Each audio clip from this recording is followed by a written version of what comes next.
Welcome to the Productivityist Podcast. I am your host, Mike Vardy.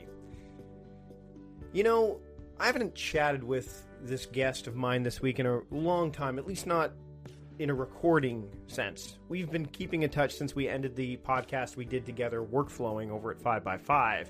But Michael Schechter's only been on the show once, and it was with frequent guest Patrick Rohn. Well, this time around, I wanted to bring him on just to talk about the idea of closing chapters, ending one part of your life so that you could move on with the rest of life as it is now.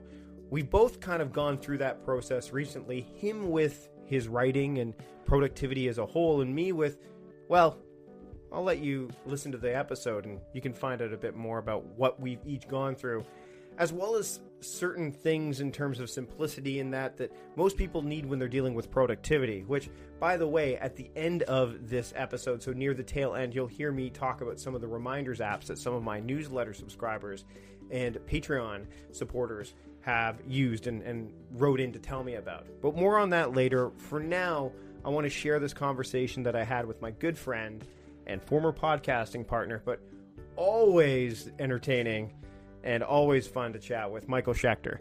Here is our discussion on the Productivityist Podcast. Enjoy. Mr. Michael Schechter is with me on the podcast this week, my old partner in crime, and, you know, we still occasionally berate each other over the Twitter, so there's that. It's really I berate you and you sort of cry. You got to remember, Canadian berating is a lot different than American berating. I think it's mostly you just keep sitting there while I berate you. We're just accepting. We're just an accepting folk. Just take it. So it's been a while since we've chatted. I think the last time it was me, you, and Patrick that were on. So yeah, is this my first? I'm trying to think. Is this my first time coming on your show alone? I think this is your first solo endeavor. And to be fair, I was trepidatious to allow this to happen for the very reason you just mentioned. Like I just. Because I would make fun of you for using words like trepidatious. Exactly. See, there you go. Exactly. So what have you been up to? I mean, I know that we've been kind of keeping tabs, but it's been how many months since we kind of killed Workflowing, which is still getting listenership. We still have people that are, saying, hey, in fact, we've had people come back to us saying, enough with the back and forth on Twitter making fun of each other. Do a show again already, it's not enough for you to do this in writing. Can I please hear you verbally berate Marty? Nobody actually wants us for the insights. They just want to watch an American berate a Canadian. That's what we'll have to call the new show. Something Americans like that. Berating Canadians. I like it. But yeah, so what have you been up to? Like, you've been working. Have you been doing much online stuff? Like, I haven't seen too much in terms of that. Yeah, it's one of those ones where, you got to prioritize and, family with 3 kids is certainly coming first. The job is getting more and more demanding, so that's definitely taken up my time. And it's like, as much as I'd love to get something out there at some point, it's, actually coming home and resting at the end of a day is a nice change of pace. It's... the day is demanding, and to be able to actually have space for rest rather than trying to fill every single crevice of it like I was doing when I was, writing the blog and working with you and still doing a full-time job, as fun as it was and as much as I got a lot out of it, I was, definitely pulling myself far too thin. What is it? Too little butter over too much bread? Yeah, exactly. I mean, and it's one of the things that I think would be interesting to kind of talk about, and I know you mentioned this too, and I was all on board with it before we started the call, was how, when you're not talking about productivity or strategizing or doing all that stuff, and you're just actually in it, what happens when you remove that kind of focus on the act of being productive and just start just going about your business? Like, how that's obviously changed for you, and how is that, like, how has that gone for you, I guess, I think that's a good place to start. Yeah, I mean, I think to start, it is that old adage, like, when you're a hammer, everything looks like a nail. So, when you're thinking about productivity and you're writing about productivity and you're talking about productivity, everything sort of becomes a productivity challenge. It's something you can refine, you can improve, you can work on this, you can change that. And it was great, but, as I kind of, one, am, like I said, insanely busy, and 2, I've gotten to a stage for me where I'm at a pretty comfortable level with the way that I work. Your relationship does change with it. I think that's something I think you and I have talked about maybe towards the end of workflowing, or maybe it was just, in private conversations where for a long time, this was something I really needed to spend a lot of my time doing. I wasn't working very productively, so it had major benefits to spend time figuring out where I wasn't productive and then figuring out how to get better at things. But over time, it was beginning to become diminishing returns, and it was, kind of going in on cool, fun tricks rather than, well, what did I really need? And I think one of the themes towards the end of our podcast was always I needed to sort of start creating a list of problems that I was yet to solve so that I didn't actually go looking for things. And when I got the itch to kind of try something new, I would ask myself, is it a problem that I hadn't added to the list, or am I just kind of looking to play around? And now I don't quite have that list so much anymore, but, it's still it really only is, okay, I have a problem now, and all those skills of figuring out, how to be more productive come into play, but it's not something I use in my everyday life. Did that make any sense? Mm-hmm. No, totally. I mean, I think it's funny you mentioned the whole hammer and nail thing. I mean, I remember when I was doing comedy, like, you just can't help but look through everything and try to make a joke out of it. I mean, you see that with comedians all the time. And since doing the productivity thing I've been doing, the same thing has happened with me. And like you said, it happened with you as well. So when you're not as immersed in, and I mean, bringing that, having a third child and adding all that, and then plus, you're looking at finding a new place and all that, it kind of means you have to put those things that luckily you spent time on, to practice and see how many benefits or how much they sow, right? And have you found that? Like, you can say, hey, you know what? I can look back and do some recall on this and say, oh, this is where this needs to go, and this is what I should do now based on what I've done. What situation I'm facing right now. Yeah, this is either going to be a really good or a really bad analogy. I'm not sure which way it's going to go, but it's sort of like that thing where, at first you work to get that really strong core and a really, you have a good base of a body, and then it's like, well, I'm going to get obsessive and I'm going to work on getting that 6-pack of abs. And it's, you do sit-ups for weeks on end, and suddenly you have a 6-pack, and it's great for about a week until you stop doing sit-ups every day, and then you're in really great shape, but you don't have 6-pack anymore. I kind of feel that way, where it's, man, that core strength that I have at this point when it comes to the way I do my work is really there. So all of a sudden, it's like, you know what? I really need to have 6-pack abs. I know what to do, and I'm way ahead of myself, rather than, well, and this is probably the more real-life analogy, I'm completely fat and flabby, and I've got to figure out how to first get my cardio up before I can even bother to do a sit-up. Right. That to me is really the gift of it all. Like, there are a lot of things that stuck with. There are a lot of habits I keep up every day. We've talked about, how you plan your day. I'm using the Week Dominator now, not my Emergent Task Planner that I used to love, and either one are freaking amazing. And I do that pattern, and I start my day right, and I have those rituals that really help in. I have the tips, the tactics, the apps. Some of the stuff I was doing, like really going crazy with things like Launch Center Pro have all gone away. But that core fundamental way that I go through my day is really there. And then as projects scale up, either for myself or for my team, I have, like you said, that muscle memory and that vocabulary to think about things and look at things in new ways. If I want to have that 6-pack back, I know how to get it. And that's, to me, very, very useful. Right, and it just depends on what your focus is. If your focus, I mean, again, back to the fitness, if your focus is, building strength, then you're going to do one thing. If your focus is building endurance or building, getting speed, then it's going to be a completely different one. But know... there's still that base level work. Yeah. And Yeah, so, I mean, the thing is, you just have to decide where to put your energy. And that, the fact that if you put your energy into one area or on one strategy versus another, the results should be this. Have you found that, I guess one of my bigger questions is, what's fallen off for you? Like, in terms of the habits you were, like, totally die hard about when you were, like, immersed in it and doing that, like, has there been anything that you were, like, so married to before that you're kind of, like, meh about now, whether it's the technology or whether it's the approaches or whatever? Is there something that's kind of just died on the vine? Oh, tons. I mean, the truth of the matter is, for me, habits are very hard to forge and very easy to break. So there are certain things that have really become just an indelible way that I work. It's like I said, the planning your day, task management, using OmniFocus for myself and using Trello for our team. There are certain things where it is just habit. It's like something's going on, I'm going to go and I'm going to, drop a task in. If an appointment happens, I'm going to put it on my calendar right away. If we're in a meeting, even if it's a quick, face-to-face, I have a note card there to take notes and capture. Like, those are the things that have become, an indelible way that I work, where I'd say it's even more than a habit. Because a habit to me is often something you really want to work on that's probably not innate. Mm-hmm. So the things that have gotten innate are there, especially like right now, we're from now until, let's call it June, we're in a really frenetic period for ourselves.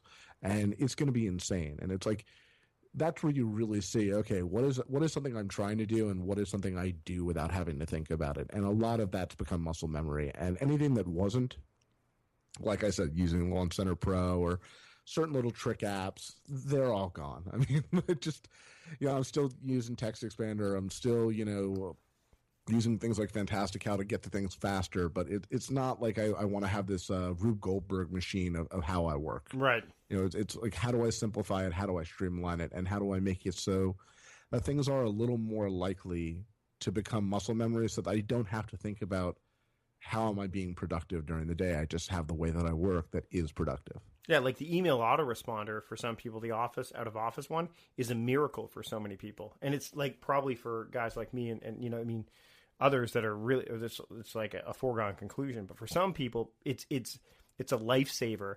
It's super simple too. And I think that's one thing that we can't, or we maybe don't focus on enough is simple is what is needed far more than simple once you've set it up. Do you know what I mean? And I think the setup is often, man, it's such, people's eyes glaze over and like, well, it doesn't take much time to set up. And as soon as you say that, they're like, oh man, there's setup. Do you know what I mean? Yeah, as soon as you're hedging on the setup, there's already a lot of setup. It's pretty much a guarantee. It's like when we've talked to people before, and when we talk about getting things done, David Allen's book, how many times have you heard from somebody say, "Well, I started to read it, or I did it for a little while, but then," like, there's always something, because there are some complexities to that system when you first dive into it, because it's a mindset shift. And then, granted, you spend time in it, it becomes somewhat innate. But yeah, that's a big hurdle to get over with a lot of people.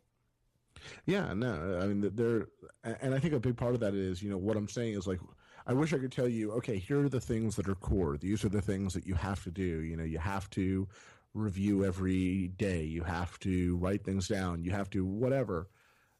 That does differ from person to person. The baseline for you is going to be different from the baseline for me. The things that become reflexive for you are going to be different from the things that are reflexive for me. And it's just, for me at least, it's been a process of making sure that things are moving in the right direction and that I at least know what are the likely problems that are going to arise. Forgetting things for me is always going to be a challenge. And so much of what I keep and so much of what I maintain and so much of the muscle group that I continue to keep strong is based around making sure I don't drop balls. Right. Because I know that's a weakness. That's one of those ones where I can't let that go. But there's also certain things where it's like just getting super nerdy about like cutting a second off of this, this action or that action. That's the stuff where it's like, one, I'm not even thinking about how to do that most of the time. And two, I've gotten rid of a lot of the things I maybe was doing for something that takes 5 seconds longer, but doesn't require me to think about a different way to work. Mm-hmm. Sorry, go ahead. No, one of the things I was going to get to is when we were wrapping up Work Flowing and even the episodes leading up to it, I could tell that you were feeling, like you're trying to balance all these things. You were working on the book, and you had your daughter was en route, and your new daughter. You have 3 now. God bless you. You have 3. You had all these things going on, and I could sense that there was this man. I have to do all this stuff. And since then, obviously, you basically have said, I don't have to do all this stuff, and you've made choices. Is there, and I know that when we talked privately about it, you're like, and there's light at the end of the tunnel. That was a thing that we kept saying. Here's the thing, is that light at the end of the tunnel, is that even a concern anymore? Is there even that thought in your head, or is this like it's just a foregone conclusion that this is the life, and this is great, and the light at the end of the tunnel is it's just more, it's just more of what I'm already doing, and I'm loving it. Yeah, I mean, without the ire of our buddy Patrick with kind of the have to, want to, choose to, what have you, there are things I have to do, and there are things I want to do. The things I have to do, and even for me, have to do something like be an awesome member of my family. That's in the have to do category for me. Right. I think when we talk to have to, we try to make it all sad and dour. Like there's a lot of have to that's pretty awesome on my list. Right. I mean, and to be fair, I also kind of came in and said need to me sounds a lot better. Well, because it's just you love your semantic BS with words. But at the end of the day, for me, it's really, I've shifted a lot of how I think about want to, because there's so goddamn much I want to do, and it's being more realistic about that. I would love to go back to podcasting. I would love to go back to blogging, but they give me a lot of joy, honestly. Like the fact that I'm on the mic right now and I'm kind of out of practice, I don't love. But on the flip side, they were a lot of excess for joy, but they weren't doing much for my goals. You kind of talk to diminishing return piece of it. It's like, I think when you started your site, you did start it with the intention of like, let's see where this goes and let's see if I can turn this into a business. I think that came pretty quickly. Where for me, it was like, I'm a mess and I need to get myself fixed. Let me do something else so I can publicly shame myself into being a little bit better. As that need wore off, and it's very hard to take something that wasn't ever intended to be a business and turn it into one. It was always going to be this thing that never quite made sense. It was kind of like, maybe like a little steam valve, and I love it. I miss it, but doing it would not be the smartest thing for me right now. Every now and again I have something, I write it. Sometimes I send it to Jason Remus and it goes nowhere. Sometimes I post it. I have a couple of things I'd really love to, finish up. I have one piece, like, I don't know if I'm allowed to say the word here, but like, I keep continuing to, and that's probably an interesting topic for another day. Like what happens to work you've let go of when it's had time. And, one of the things that really continues to get a lot of feedback is the post I wrote about what to do when you're an a-hole. Yep. And it's like, it's one of those things where I do get a lot of people who still reach out to me about that to this day. And it's like, I only have so much time to respond to that. I'd love to put something out there, but again, it's taking away from the stuff I have to do and I've chosen to do and I want to do really, really well. I was doing too many things in a way that I was never going to be able to do any of them at the level I wanted to. And I feel like, the biggest thing is, not writing about productivity gave me a lot more space to be productive in my career and my life.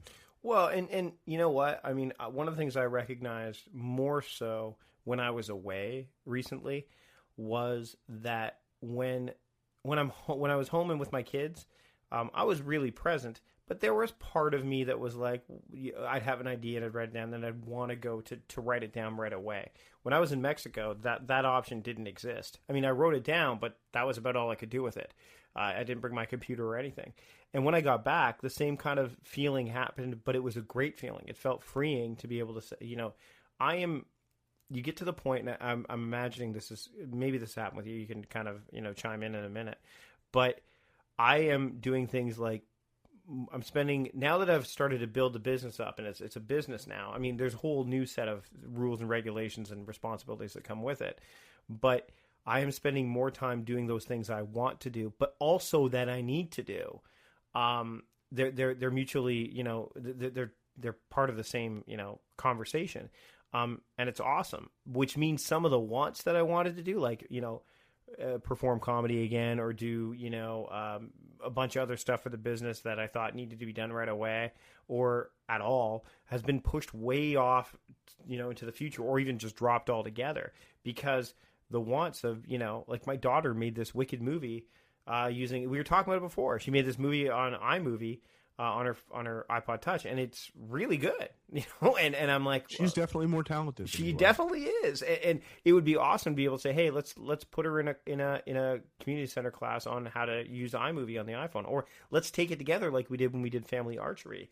And then, things like that popped up on Facebook the other day was they're now doing paintball, but they're doing it with archery up here in Victoria, right near my house, where you can go and they provide you with bows and and the arrows that have like little puffballs at the end or whatever, and you can go in it. I'm like, this is the kind of stuff I want to be doing as well. So there's been some shifting there. I imagine that with a full house, a very small full house, but a full house, like you're having those moments where when you're with your family and stuff, like you're not thinking about, man, I really wish that I was writing, or I really wish that I was doing like that probably doesn't. Yeah, but on the flip side, it's not like I'm not thinking about work from time to time. And no, that's fair. But work is the main driver. That's what I mean. I get it, but it's still the same gist. The idea comes, the thing you need to write down, the thing you got to get done, and you like, can I maybe sneak away for a couple of minutes and bang it out? Like, time's a funny thing. When you have it, you'll fill it. The thing I would tell you did change is when I sort of allowed myself to maybe let go of things I love, but just didn't have the time to do justice to. Mm-hmm. You said like things are starting to calm down, and they have already. And the first thing I did when they did wasn't like, let me go write blog posts every night. It was, what, I've always wanted to take guitar lessons, and I've never had that.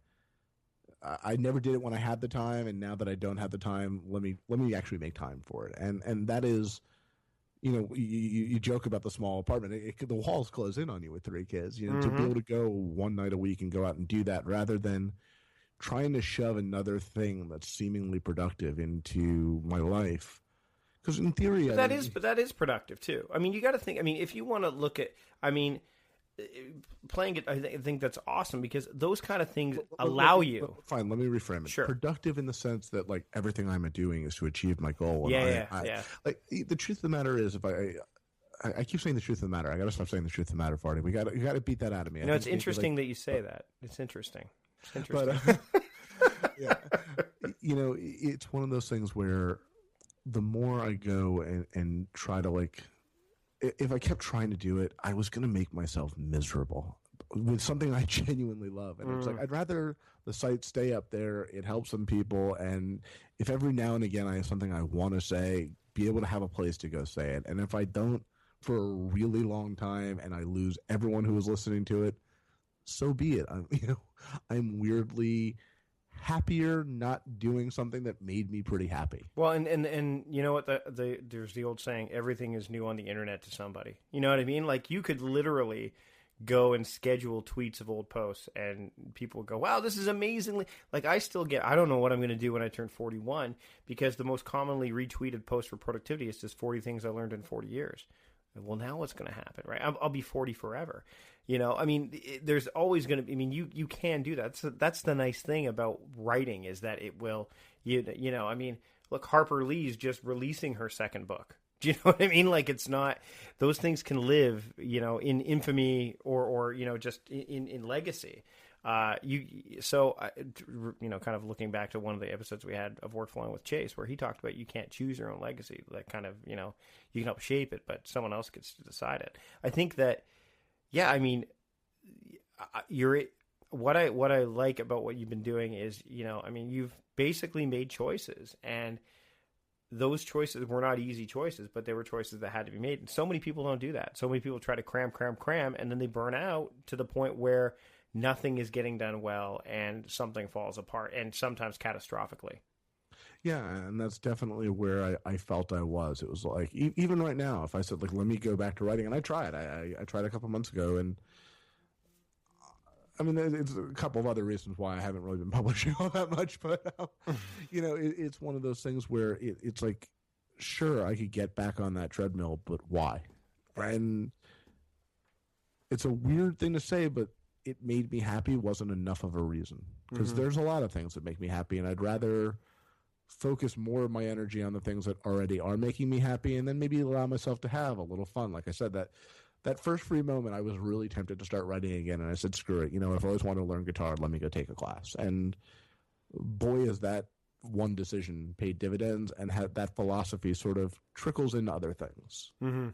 And it's funny because, when I was doing the archery thing with my daughter, and it's like, you should really take this class with Grace. You should really not teach your kid how to shoot things. It's a bad idea.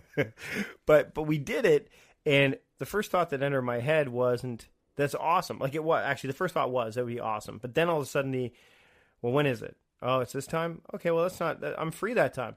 Yeah, but it's like a half hour away. And then you have to plan. And all of a sudden there was that self-talk to try to talk myself out of it, which would pull me away from something else. And really, that was the thing I should be going to. And I'm so glad that I took it, because I fell in love with archery and I really want to, do more of it.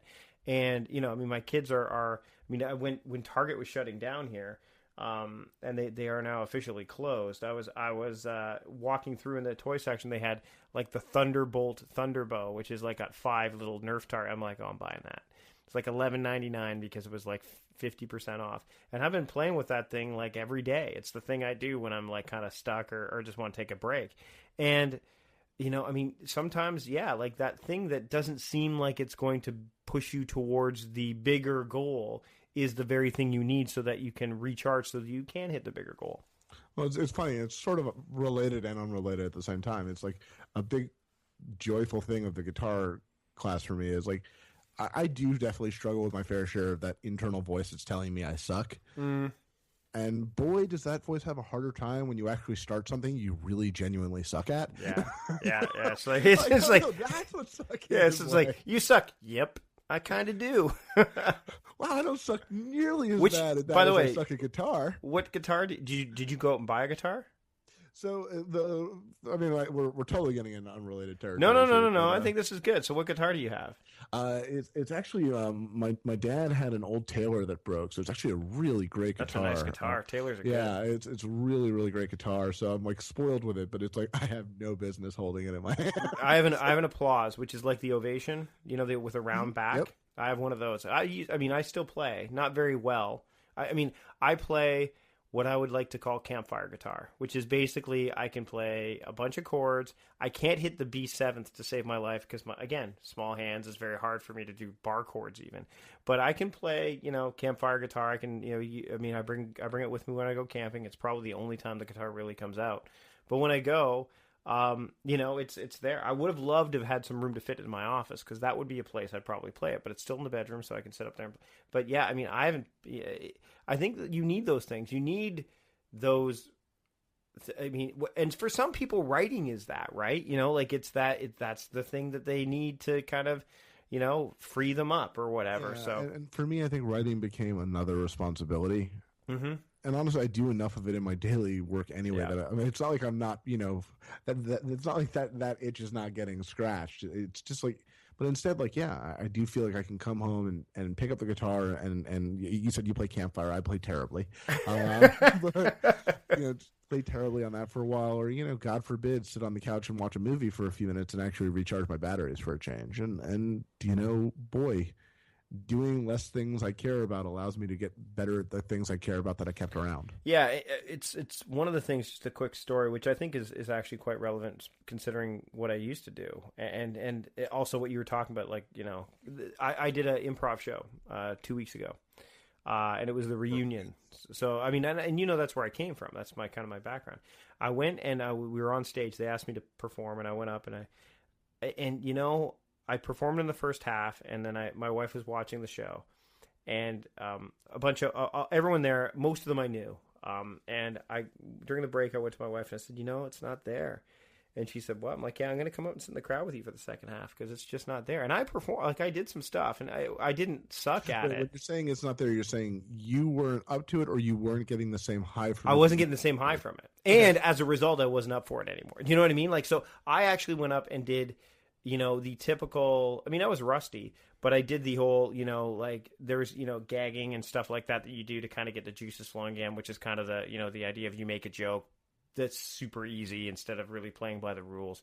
And by the time I was done, I was walking back with Ann and a friend of mine named Alan, and I was saying, I'm done with this. Like it reminded me when I was doing college radio, and then I was invited back like 10 years later to do college radio here and host a show. And I'm like, no, that part of my life's done. Like I get the kind of the high that I used to get out of performing, doing podcasting or speaking to a large crowd or even a small crowd, or doing video or whatever. So yeah, there's going to be certain things that shift, and you got to, I was ready to jump back and do improv. Up until that day, I'm like, oh man, I really should get back on stage and do some more theater and more improv.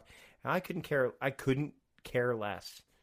Or I could care less. It's funny, I would tell you, it's one of those ones where I haven't quite put a nail in a coffin yet, but that exact thought that you just said has really been prevalent in my head. Is that part of my life done? Mm-hmm. Is that over? Is that a chapter that's closed and I'm refusing to accept that?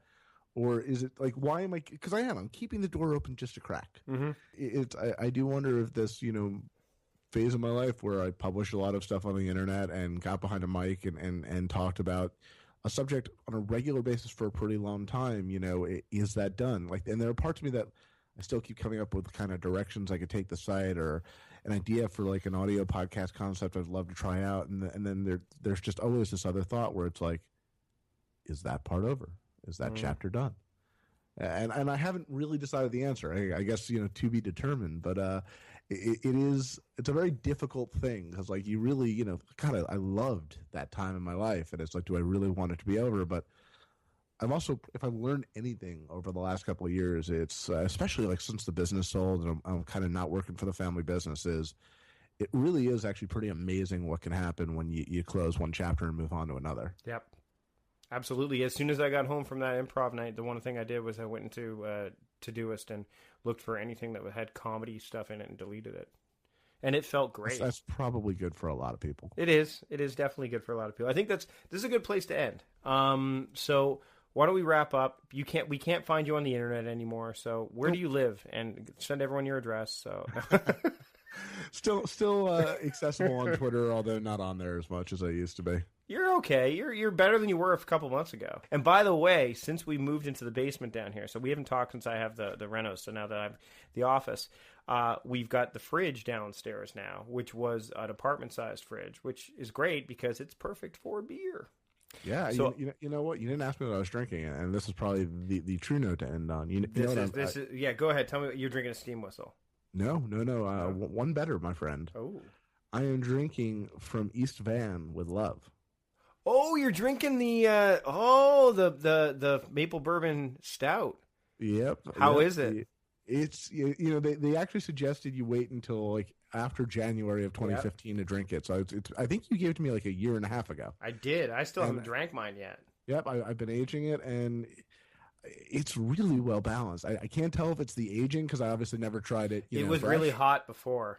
It was really hot. It's a very well balanced. I mean, it's a strong beer. 11.5% alcohol. That's why I'm getting all feelsy at this episode. But boy, it mellowed well. I mean, you really get. I mean, you open it, and you get that maple smell right away. You get that bourbon smell, but it doesn't. I don't know. It doesn't taste too sweet or too strong. It's just I'm enjoying drinking. Well, enjoy that one because that's the only one they've ever made. So that's the only time they did it. They haven't done another one since. It's funny. I had a vertical going of Mill Street barley wine, which is a Toronto, which is right near Steam Whistle. You would have seen it probably if you were. Yep, I've tried the Mill Street. The barley one, I can't find it. I can't find a 24. They normally make a 2014 edition that would have been available in November, and it never showed up out here. So I have to try to find it in Ontario somewhere if I can. But I had a vertical going of it, and for those of you who don't know what that is, it's you have consecutive years, and in order to get a vertical, you have to have 3 years of the same beer so that you can, and you taste them all at the same time, so you'd have a vertical tasting.